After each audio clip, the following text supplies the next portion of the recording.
This is one of the laziest halal business models I've ever found, and it actually works. But for this to actually be lazy, a halal business model and something that works, it needs to be something where when you've set it up, you yourself don't need to do any of the work. You could do it alongside your main job, and so you can start part-time. You don't need to commit a ton of hours to get this going. And number three, something which is super important in today's day and age, it's future-proof. With AI, with tech, and with the world moving the way it is something which you could do for 5, 10, 15 years, and you will be protected. This business model is protected. I'll tell you how in this video. I'm going to go over everything you need to know from start to end to making £10,000 a month in this business model and make it passive, a ton of value. But remember, I don't talk about things I've never done myself. I've done this, I've documented it, I've shown you guys, I've given you the proof, and I'm going to tell you exactly how you can start, what you can do, and exactly how you can make it passive. Now, how much can you make? Why is no one else doing it? And how is it completely unsaturated? I'll go through that, but imagine this. Have you ever thought how much it would cost you to hire someone in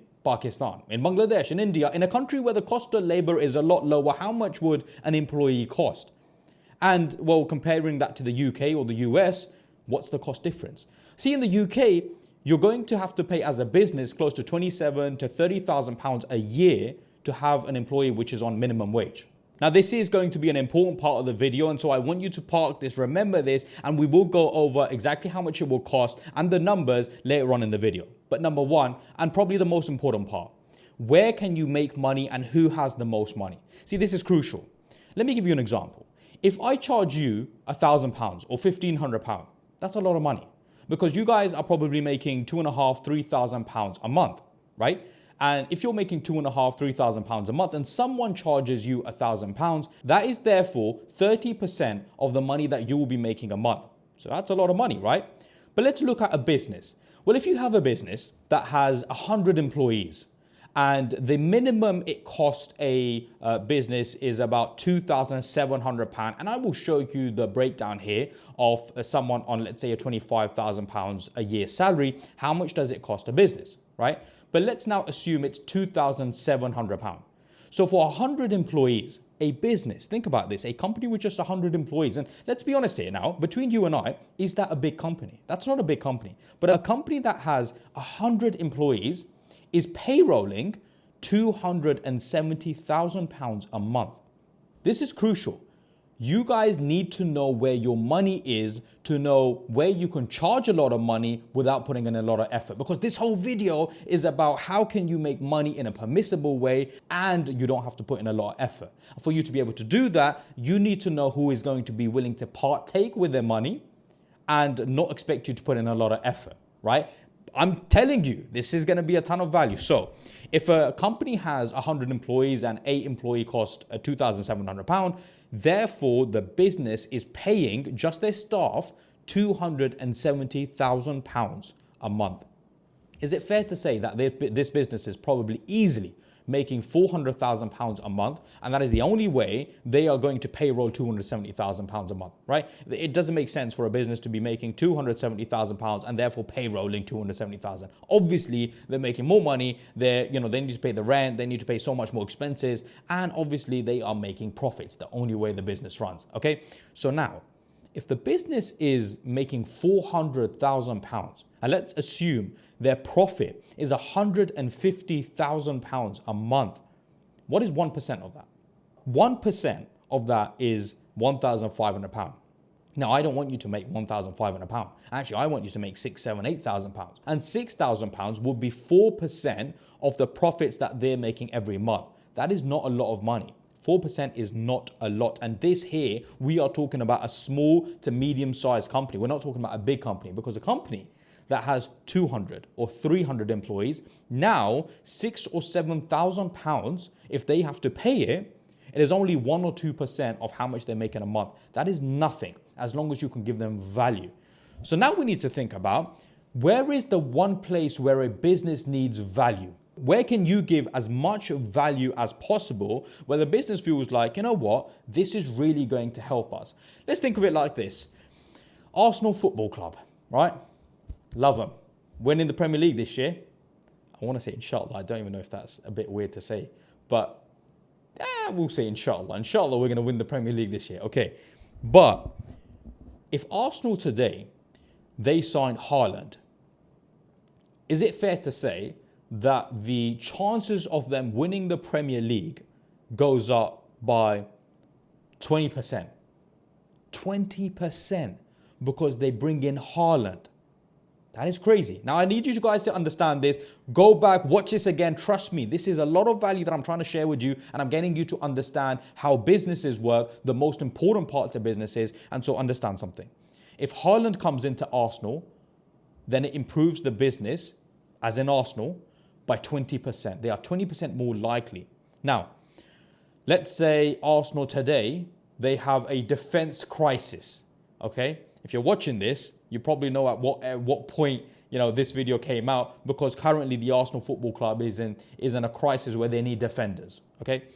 So if we came to them and we said, we've got a really good defender and he's going to, sort you out for the next 4 or 5 weeks, they probably, they really need that. It's fair to say they really, really need that, and that would really help the club, Arsenal Football Club. Now, I'm trying to explain something to you, because for any business, if you can get the right person in for that business, it can improve their productivity, it could improve their value that they give, and it can make them so much more money bringing one person in.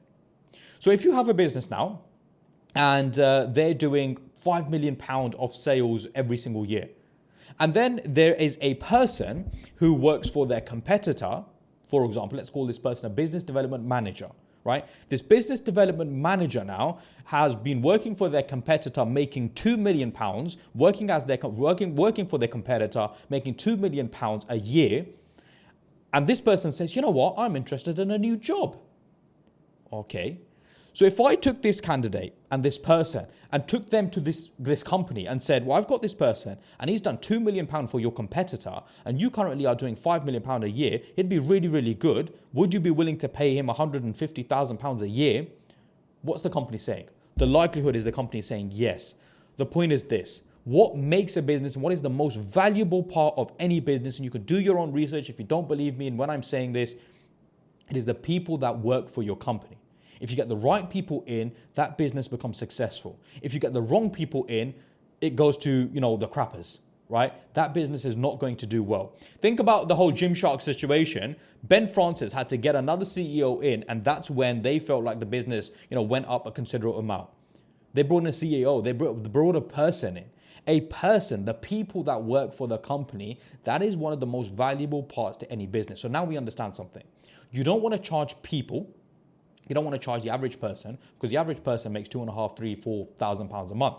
And charging them £2,000, that's, they're having to partake with a lot of money. You want to charge businesses because those are the companies that make, those are the places, the entities that make the most money. And number 3, one of the most valuable parts to any business, in fact, I would put it as number 1.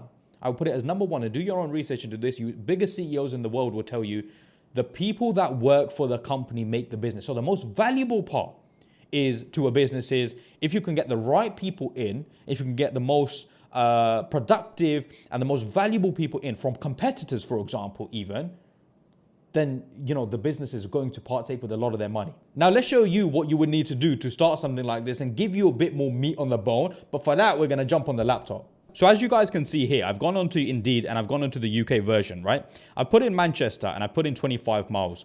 What I want to show you here is how many companies are actually advertising for these sort of people. And if you look here, there's a company called Recruitment Group, right?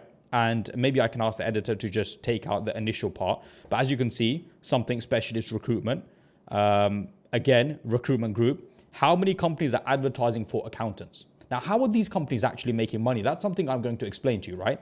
These companies are actively looking for people right now.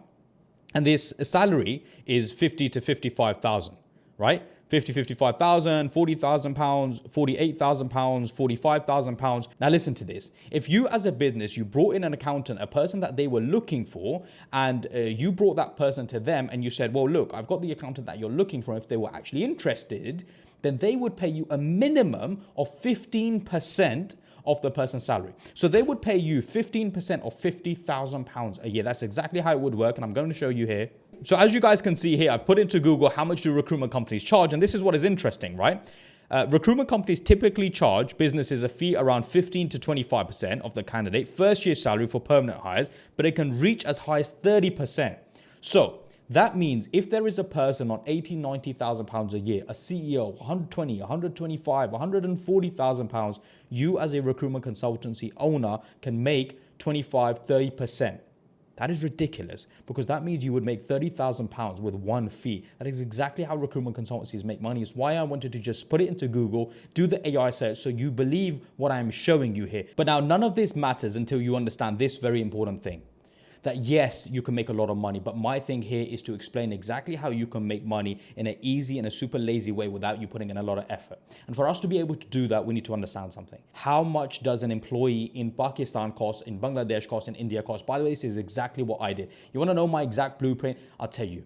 I started a recruitment consultancy when I was 25 years old from my living room with a laptop and a mobile phone that I had. It didn't cost me a lot of money to start the business. In fact, I spent about £200 to start the business. That is exactly how much it cost me, right? I provided a good service. I got companies on, I got clients on that wanted to use me. Now, once the clients wanted to use me, I made sure they loved me. Right? There are things you need to do to make sure they love you. And don't worry, it's nothing haram, right? They love you, and then you start having conversations with them. And you say, listen, I would love to be able to do this on an exclusive basis, because the problem is when I'm competing with other recruitment companies, I feel like I'm rushing the process, and I don't want to rush the process. But you know what? I will do this for you at 14%, at 13%. Instead of 15%, you save a lot of money and you make sure that I get the right people for you. It's a win-win, right? We have these conversations. The business says 100%. It makes sense, right? So they start working exclusive with you. Now, there are things that you have to do. There are processes in this, but the point is this. You provide a good service, you give value where the business needs value, you provide a good service, you then start having conversations about exclusivity. Now today, we only have about 4 businesses that we work with in the UK, but you know what happens there? The 4 businesses send us an email and say, we're looking for X person and X person and X person. They tell us what they're looking for. Right? So in the beginning, I had to chase the business. I had to get that business on. But now they just email me and say, oh, what's up? We're looking for an engineer. We're looking for a maintenance engineer, an electronics engineer. They just tell me. But guess what I did? Because I realized, well, actually, I've done the hard work of getting the client on. I've now got agreements in place. I've now made it completely exclusive and it's passive. So why not go hire a team in Pakistan that will actually find the people for me and I won't have to do anything? Now, I know what you're thinking.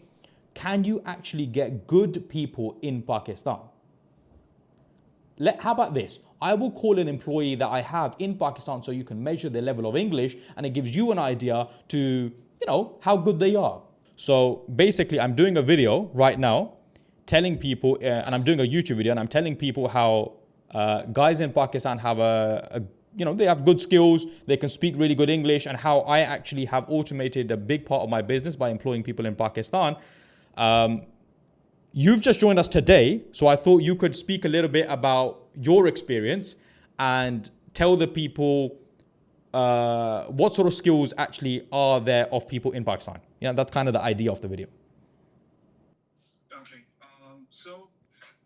As you know, I've been a part of 2 different companies. Yeah. One was Canadian and one was a US company based in Florida. Mm-hmm. Even they were hiring people from Pakistan because obviously people here not only have the skin, but they have the ability to communicate. Now, still under progress, but many of people, because of the economy, because of, how things have been overall, the world economy, going down. It's people looking for, different set skills, different way to make a living. They've understood that not only do they need this skill, but they also need the skill to sell those particular things that they're learning. So overall, in my experience, a lot of companies abroad are looking for people in Pakistan, looking to hire them, not only for the set of skills that they have, but at the same time, and the way they can sell those skills. So No, I appreciate it. And that's all I need. That's all I need. I just, some people, I think in the UK, they don't realize the level of English and the skills that people have in Pakistan.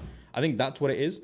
And it's about educating the people in the UK and the US, that actually there's people in Pakistan that have a lot of skills. They speak really good, and there's a lot of opportunities. And so it's connecting the two. You've seen the level of English that someone in Pakistan can speak now. And obviously, I wouldn't say it's a 10-10, but it's definitely a 9 out of 10. Can they have conversations with a candidate, a person who is looking for a job, and say, I came across your CV, are you looking for a job? Because that conversation is very easy. They're not even having to sell. And by the way, I've had people in Pakistan, I've got people in Pakistan that do cold calling for me. They win business. My team in Pakistan actually go and do this where they get the companies on. So forget everything else. They actually get on new companies for us, for our recruitment company. I'll show you a little clip that I did with my manager there in Pakistan. I'm a sales manager. I manage the team, and I take care of all the clients, all the client coordination.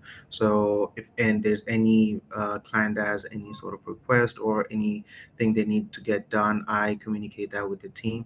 So I take care of all the clients. I manage the team, and I keep things going. So we do sales, we do the cold calling, we do candidate searching. So everything that goes on within the office, I take care of it.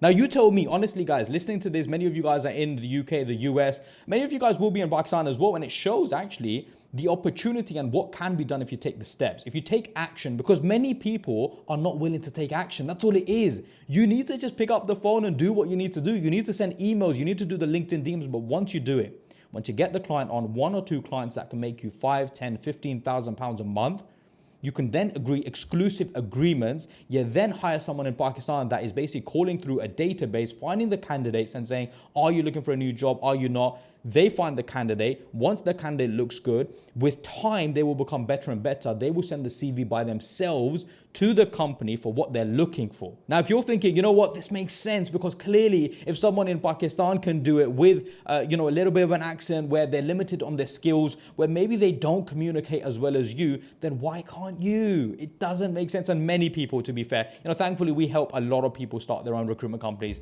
The business model is something where you can start it, make a lot of money, make it where it's passive and you're not having to do a lot. Today, I've got 4 businesses in the UK. I've got a couple of companies in Saudi Arabia. And so once you've got your companies, you've got your agreements in place, then you employ people, they find the staff, and you're genuinely not having to do so much. So look, if they can do it, so can you. And what I will say is this: I'm doing a free event at the end of the month where I explain exactly how you can do something like this for yourself. Everything for free, start to end. Obviously, this is a YouTube video. There's only so much I can go through. Hours and hours of content and value, completely free. Get your details down in the link in my description. And register up. There's a limited amount of spaces, but I will do as much as I can in explaining everything from start to end and giving you guys as much value as possible. And remember, I don't talk about things that I've never done before. This is something I've done myself. I've made it a success, and now I'm looking to teach you guys.